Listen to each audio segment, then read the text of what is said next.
Então vamos lá, turma, né? Como eu havia mencionado para vocês, né? A gente estava fazendo uma análise a respeito da macroeconomia, vendo aí como a macroeconomia estava estruturada.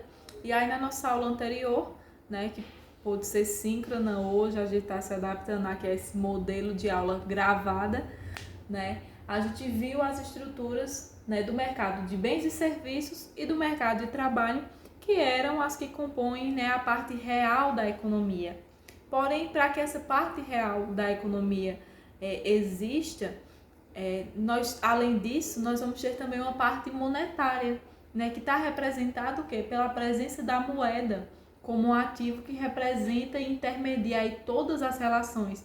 Então, a gente consegue ir ao mercado de bens e serviços e trocar, né, moeda por produtos. E a gente consegue também entrar dentro do mercado de trabalho e ofertar em termos de moeda um salário aí para os trabalhadores. Então a gente observa já que a moeda tem uma grande importância dentro da economia, tá certo? Existe aí de fato uma interação entre o mercado, a parte real e a parte monetária. Por isso que se torna tão necessário a gente fazer essa análise, né, trabalhando, né, das duas formas com esses dois tipos, com essas duas partes, aliás, da economia, tá certo? Então, na aula de hoje a gente vai dar continuidade falando a respeito, né, da parte monetária e conhecendo os mercados que compõem essa parte monetária, que serão eles: o mercado monetário, o mercado de títulos, e que juntos correspondem aí ao mercado financeiro, e a gente vai ter um mercado de divisas representando aí a questão do cenário internacional, tá certo? Então, falando um pouquinho primeiramente a respeito do mercado monetário. Como nós vimos, todas as transações da economia são efetuadas com a utilização da moeda. Então, a gente precisa ter moeda para a gente poder, vamos dizer assim, participar ativamente dessa atividade econômica, né? Seja via consumo, seja via investimento, enfim. Então, quem vai representar o lado da oferta, né? Como a gente já viu, cada mercado desse tem um lado de oferta e de demanda e acabam determinando algumas variáveis. No mercado monetário e no mercado de títulos, a variável a ser determinada vai ser a taxa de juros, tá certo? Então, dentro do mercado monetário, quem representa a minha oferta? Né? A minha oferta de moeda vai ser o que representa isso? Vai ser a quantidade de moeda que nós temos em circulação. E aí quem emite a moeda? É o próprio Banco Central. Então vai ser aquela quantidade de moeda que essa autoridade monetária disponibiliza naquele momento para atender os objetivos que a nossa economia ela se propõe, tá certo? Então, a gente pode representar a oferta de moeda como sendo a quantidade de moeda que nós temos em circulação, ou a gente pode dizer que é o valor total dos meios de pagamentos que são comumente aceitos dentro da economia. Podemos dizer ainda que é a soma de moeda em espécie que está em poder do público, seja em termos de notas, seja as moedas metálicas, né? Isso é a quantidade de moeda que os indivíduos e as empresas eles detêm em si, né, junto dos depósitos bancários, né, do dinheiro que a gente tem lá na nossa conta corrente, na nossa conta poupança. Então, tudo isso, de forma conjunta, representa aí a oferta de moeda, representa aí o poder de compra, a quantidade de moeda que a gente tem em mãos, que esses agentes econômicos eles passam a ter, certo? E aí, para toda oferta, nós temos uma demanda. Então, à medida que nós estamos ofertando moeda, representando ela pela quantidade de moeda que nós temos em circulação, nós vamos ter uma demanda por moeda. E aí essa demanda de moeda, né, ela se dará por parte dos agentes econômicos que estarão retendo essa moeda, mas por que as pessoas vão querer ter a moeda? De acordo com essas funções que a moeda tem. Primeiramente, por servir indiretamente para o comércio, né, porque é um meio de troca. A gente pode trocar o dinheiro por qualquer objeto e aí é estabelecido um preço devido a isso.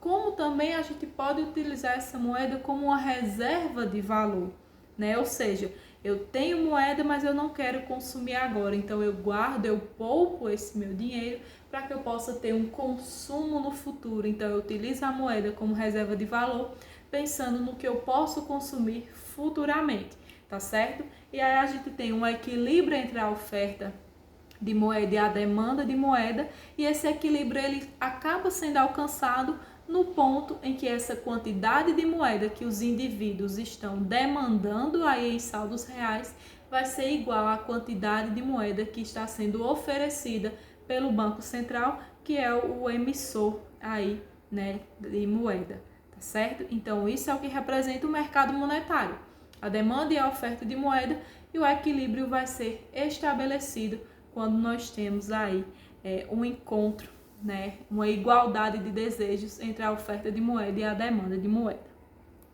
Já o mercado de títulos, né, ele acaba sendo incluído aí dentro desse modelo macroeconômico básico para que seja analisada a relação que existe entre os agentes econômicos que são superavitários e os agentes econômicos que são deficitários. Ou seja, a gente quer saber como é que se dá a interação entre esses dois agentes. Mas para isso a gente precisa conhecer quem são esses agentes, né? Os agentes superavitários serão aqueles que possuem um nível de gastos inferior ao volume de sua renda.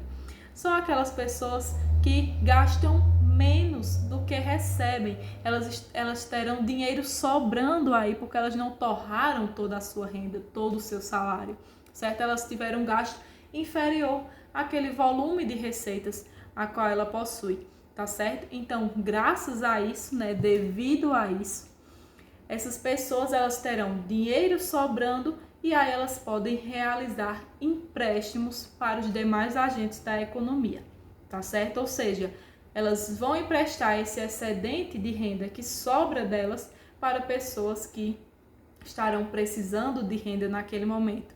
Mas vale salientar que os agentes superavitários só estão emprestando o seu rendimento porque no futuro, quando eles vão receber essa renda novamente, ela vai ser acrescida o quê? De um aumento, né, de um valor percentual de taxa de juros que vai incidir aí sobre esse empréstimo. Então eu empresto R$1.000 hoje, porque daqui a um ano eu espero obter 1.200 através desse empréstimo, tá certo?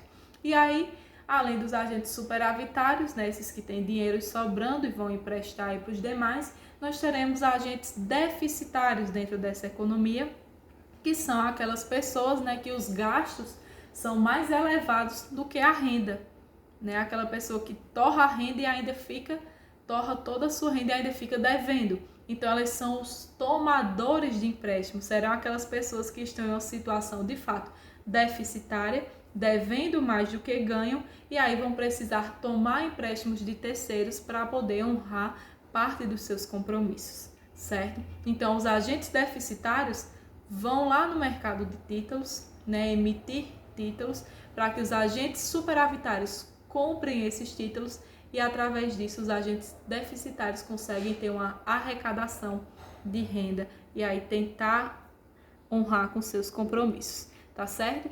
E aí, de forma geral, só para a gente entender um pouco melhor a dinâmica desse mercado, é necessário a gente dizer, né, além desses agentes existentes na economia, o que são os títulos, né?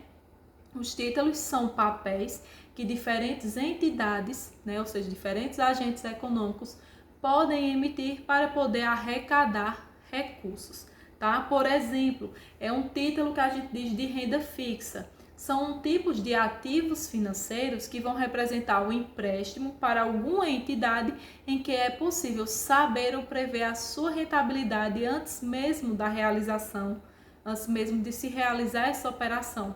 Então, é um tipo de título, né, que a pessoa que irá comprar, o agente superavitário que irá comprar, ele já vai ter conhecimento da rentabilidade que ele vai receber, né, ao final dessa relação, tá certo? E aí nós vamos ter, por exemplo, se quem está emitindo o título é o governo, então vai ser chamado de um título público, por exemplo, o Tesouro Direto, que eu acredito que em algum grau vocês já ouviram falar. Se por acaso for um título por parte das empresas, se as empresas estão emitindo a esse título. Então, a gente pode chamar de títulos privados, por exemplo, um título bancário, que é o Certificado de Depósito Bancário, CDB. E aí nós vamos ter que quem emite esses títulos vai ter como objetivo, né, captar recursos para financiar os seus projetos ou os seus negócios. Ela está tentando obter recursos, então vai ser aquele agente deficitário que está devendo lá mais do que ganha e está precisando de mais renda. E quem está comprando é aquele agente superavitário, né, que se torna aí um credor e está interessado em quê? Em receber uma remuneração por realizar esse empréstimo com base no dinheiro que ele tinha em termos excedentes. Então, dentro desse mercado, o equilíbrio ele vai ser alcançado quando a oferta de títulos, né, dos agentes deficitários estiver igual à demanda de títulos, né, dos agentes superavitários dentro dessa economia. E aí é importante a gente ressaltar, né, que como nós estamos falando aí, né, numa análise macroeconômica, onde a gente agrega todos esses, numa análise macroeconômica, a gente está trabalhando com os grandes agregados. Então, a gente não vai estar levando em consideração aqui os tipos de títulos existentes, né, os diversos títulos que tem do governo, os diversos títulos que tem no setor privado, tá certo? A gente vai definir um único título e trabalhar com esse título de uma forma geral para que a gente possa entender a dinâmica desse mercado de títulos. E aí, geralmente, né, de maneira mais tradicional, o título que é mais representado nos estudos da macroeconomia é o título do governo, principalmente a questão do tesouro direto, é o mais utilizado em termos de exemplificação, tá? E aí, como eu já havia mencionado, né, dentro desse mercado, que corre dentro da junção aí desses mercados, a gente vai ter o mercado financeiro, e aí, conjuntamente, esses dois mercados, eles vão, né, determinar quem é a taxa de juros da economia, tá? Mas antes da gente observar como a taxa de juros pode ser determinada, a gente precisa falar um pouquinho a respeito da conjuntura econômica do nosso país, né? Então, a gente tem a taxa Selic. Acredito que em algum momento da vida de vocês já ouviram falar, ao menos algum rumor a respeito aí sobre essa taxa. E quem é a taxa Selic? É a principal taxa de juros que nós temos no nosso país, né? É a taxa de juros que acaba servindo, né, de balizador para todas as demais taxas, tá certo? Principalmente quando a gente vai falar lá nos instrumentos de política monetária sobre sobre como a taxa de juros pode interferir para combater a inflação ou gerar um crescimento da economia e o nível de emprego. Aí diz, aumentou a taxa de juros, reduziu a taxa de juros, e isso afeta todos os demais instrumentos de política monetária. É essa taxa de juros que a gente vai se referir, tá certo? Vai ser a taxa Selic. E aí, a cada 45 dias, de maneira anual, a cada 45 dias em um ano, né, o Copom ele se reúne, é o Comitê de Política Monetária, representado aí pelo Banco Central e algumas autoridades, né, do governo, alguns ministros, e aí eles vão determinar qual vai ser a taxa de juros para aquele período, dada aquela situação econômica que nós estamos vivenciando. E aí, consequentemente, coincidiu, né, que a última reunião do Copom foi esse mês, no início do mês, e aí eles estabeleceram uma taxa de juros igual a 3,5%, certo? No geral, essa taxa de juros ela é considerada baixa. Logo, o que ela possibilita? Estimular o consumo e aquecer a economia. O crédito acaba ficando mais acessível à população. Os bancos reduzem os seus juros cobrados em termos de empréstimos e assim se consegue elevar a inflação se ela estiver abaixo da meta, porque como nós estamos estimulando o consumo, então, né, isso vai criando pressões inflacionárias, tá? Só que o que a gente observa em termos de inflação, em aulas anteriores a gente trabalhou com a questão da inflação, viu que a taxa de inflação já estava acima da meta estabelecida, né, que para esse ano foi de 3,75%. né? Então a gente viu que a taxa já está um pouco mais elevada. E aí o que é que a gente observa? O foco aqui dessa baixa taxa de juros é que ela consiga manter a inflação. Se a inflação também estiver abaixo da meta, ela torne a inflação controlada até a meta estabelecida. Mas como a gente já viu, no cenário atual, a inflação já está sob descontrole. Então, por que a gente ainda tem uma taxa de juros tão baixa? Será que isso não vai influenciar nessas pressões inflacionárias? Certo?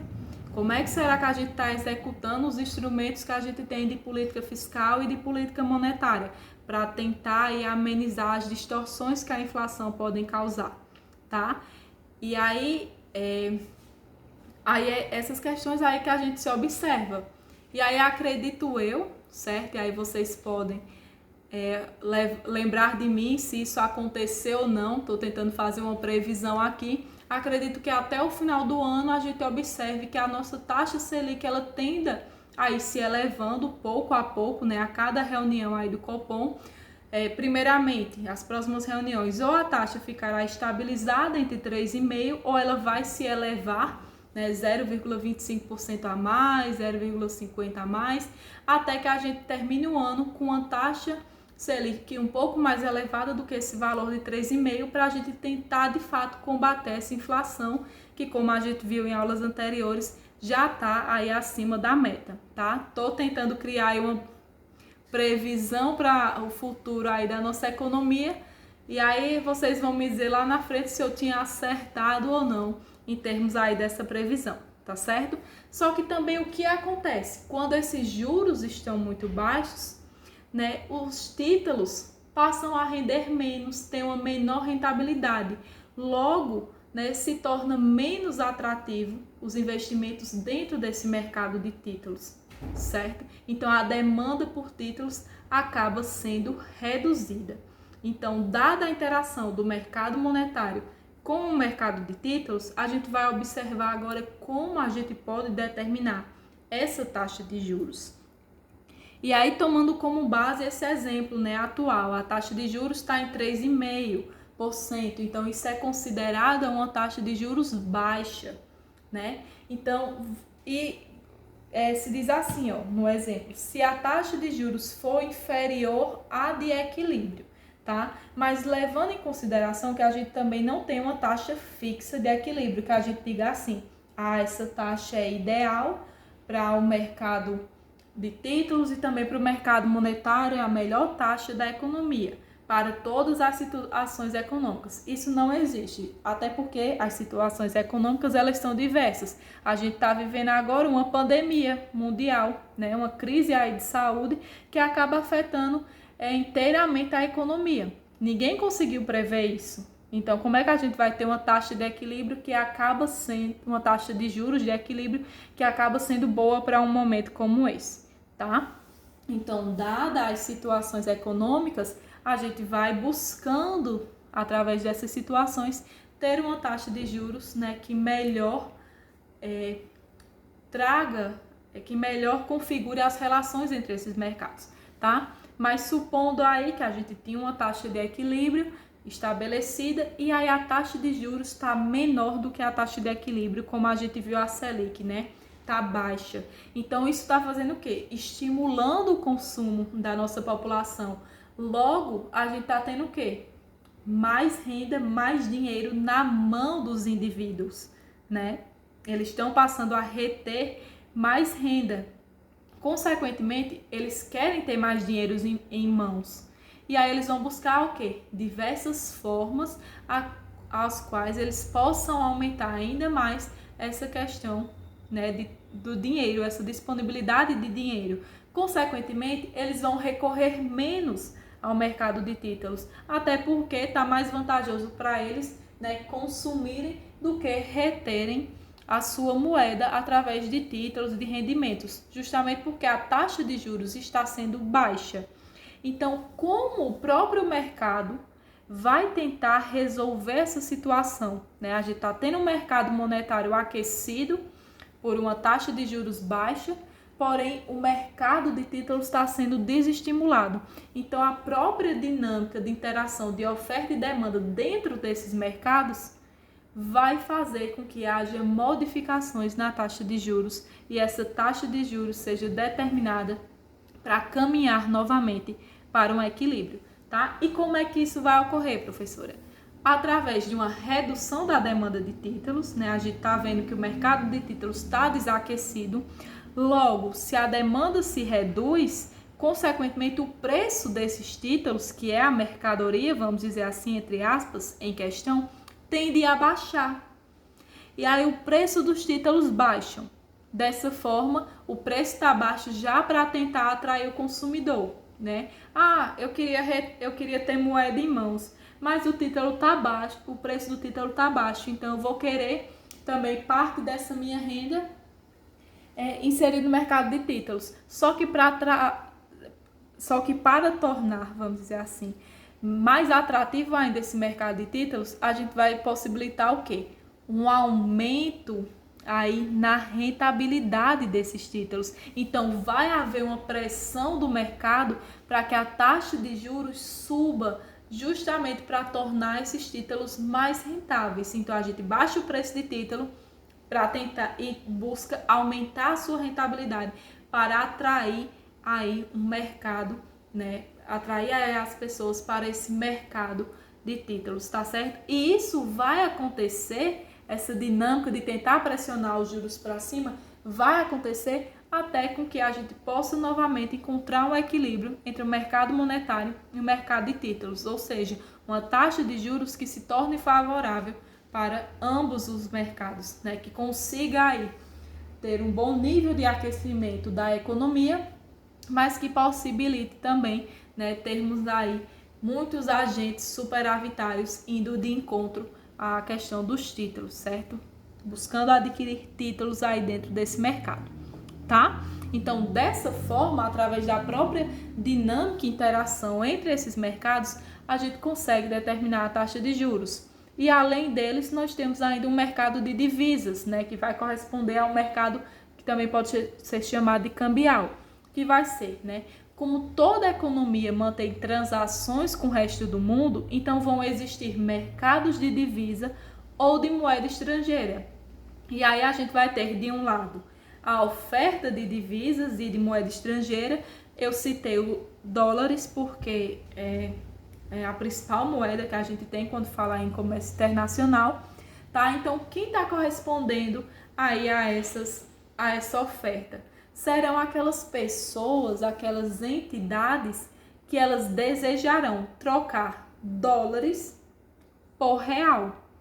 E aí isso se fundamenta em quê? Nas próprias exportações e na entrada de capital. Quem vem realizar um investimento estrangeiro direto, né, o IED, que vem investir no nosso país, está trazendo o quê? Dólares. Porém, ele vai precisar converter em reais para que ele possa executar esse investimento, para que ele possa desenvolver algum tipo de atividade produtiva ou algo afins aqui no nosso país, certo? E aí, nesse caso aqui de oferta de divisas, o que é melhor dentro dessa situação?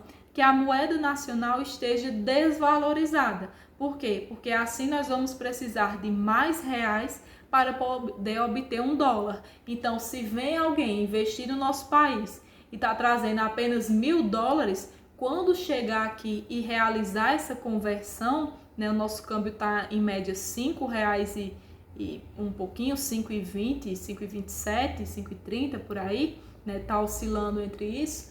Então, quando essa pessoa trazer, né, $1.000 para cá e ela fazer a conversão, ela vai ter praticamente R$5.000, né? Aproximadamente R$5.000. Então, essa oferta de divisas está correspondendo a essas pessoas que estão desejando trocar dólares por reais, né? Seja aí pela entrada de capital financeiro ou seja com base nas exportações.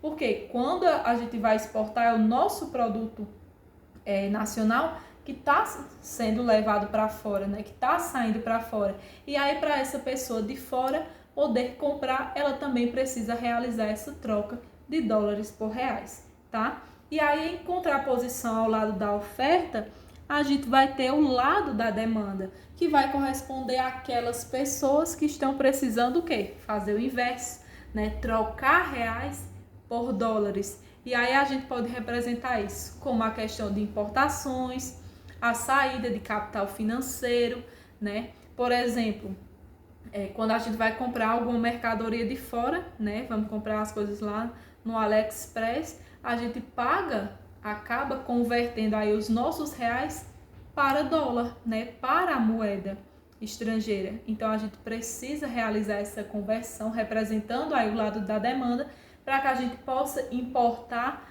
aí certos produtos. Da mesma forma, a saída de capital, por exemplo, para o turismo, né? Se a gente vai em Nova York, quando chegar lá em Nova York, a gente vai precisar ter dólares para poder consumir as mercadorias, né, daquela cidade, certo? Então a gente precisa fazer essa troca do real por dólar.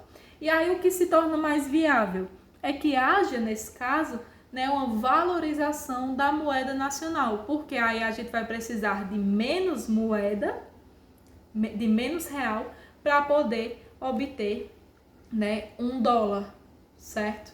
Então, quanto menor, vamos supor que por um acaso, né, um milagre surge e aí a paridade entre o dólar e o real cai para R$3, né? Caiu de 5 para 3. Então, isso já representa uma valorização da nossa moeda. Por quê? Porque agora nós estamos precisando de menos reais para poder obter $1, tá certo? Então, o equilíbrio dentro desse mercado de divisas vai se dar quando essa oferta de divisas se torna igual à demanda por divisas. E aí, como a gente vem conversando, né, a variável que vai ser determinada dentro desse mercado aí vai ser a própria taxa de câmbio, né, e o Banco Central, como é a autoridade monetária nacional, ele passa a interferir dentro aí desse mercado de divisas através, né, da questão dos regimes cambiais. Ou ele vai fixar antecipadamente essa taxa de câmbio através de um regime de taxas de câmbio fixa, ou ele passa a deixar essa taxa de câmbio flutuar, né, tornando aí um regime de taxas de câmbio flutuante. Porém, né, mais praticamente determinando aí a taxa de equilíbrio, pois ele acaba atuando tanto na compra como na venda de divisas, o que representa uma flutuação suja. Ou seja, quando o Banco Central ele fixa a taxa de câmbio, então ele vai fixar de acordo com os objetivos que ele tem naquele momento. Quando o Banco Central atua com a taxa de câmbio flutuante, então, no geral, a taxa de câmbio flutuante ela vai representar que o próprio mercado de divisas, né, ou seja, a oferta e a demanda de divisas, encontrem aí essa taxa de câmbio, tá? Mas no caso aqui, se por um acaso o Banco Central intervém nas taxas de câmbio flutuante, então a gente tem um tipo de flutuação suja, onde o próprio Banco Central passa a comprar e vender divisas, no caso aí compra e venda dólares, tentando, né, deixar a taxa de câmbio favorável a um nível, a um preço que se torne o mais aproximado possível ao qual ele quer estabelecer para o seu tipo de política cambial, tá? E aí essas discussões a gente fala melhor a respeito delas lá em instrumentos de política monetária. Por fim, né, como a gente pode determinar essa variável taxa de câmbio, né, dentro aí da própria dinâmica do mercado, né, se fosse por um acaso um tipo de câmbio flutuante. A gente supõe que a taxa de equilíbrio, né, essa taxa atual, que eu peguei o valor dessa cotação de ontem, tá? O câmbio estava, essa paridade entre o real e o dólar estava de 5,27. Aí vamos supor que por um acaso a gente está tendo o quê? Uma taxa de juros superior, né? O câmbio chegou a 5,40. Então, isso está fazendo o quê? Uma desvalorização da nossa moeda, porque a gente está precisando de mais real para poder comprar $1. Consequentemente, isso faz com que aumente a oferta de dólares, a quantidade ofertada de dólares seja maior do que a quantidade demandada. Então, os agentes que estão ofertando, eles acabam se beneficiando com isso, certo? E isso provoca um excesso de oferta que será corrigido aí pelas próprias forças do mercado, que irão fazer com que essa taxa de câmbio caia e o real volte aí a se apreciar até alcançar um equilíbrio, tá certo? Então, a própria dinâmica do mercado, ou seja, o pessoal que importa, eles não vão querer estar importando, aliás, o pessoal que importa para auxiliar no processo produtivo, né? Máquinas, grandes equipamentos, eles não vão querer pagar tão caro aí por suas importações. Então, a própria dinâmica do mercado, né? O próprio lado da demanda vai lutar aí para tentar combater esse excesso de oferta, tá certo? E assim se determina dentro desse mercado a questão da taxa de câmbio.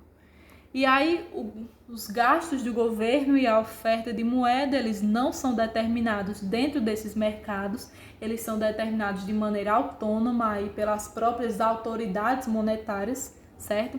E a gente vai dizer que são variáveis determinadas institucionalmente, né? Logo, elas acabam determinando o comportamento das demais variáveis de acordo com os objetivos que o governo vai ter para aquele período, tá? Então, a gente encerra por aqui essa análise que a gente estava fazendo a respeito da estrutura da macroeconomia, tá bom? Então, um abraço para vocês e aí até a próxima aula.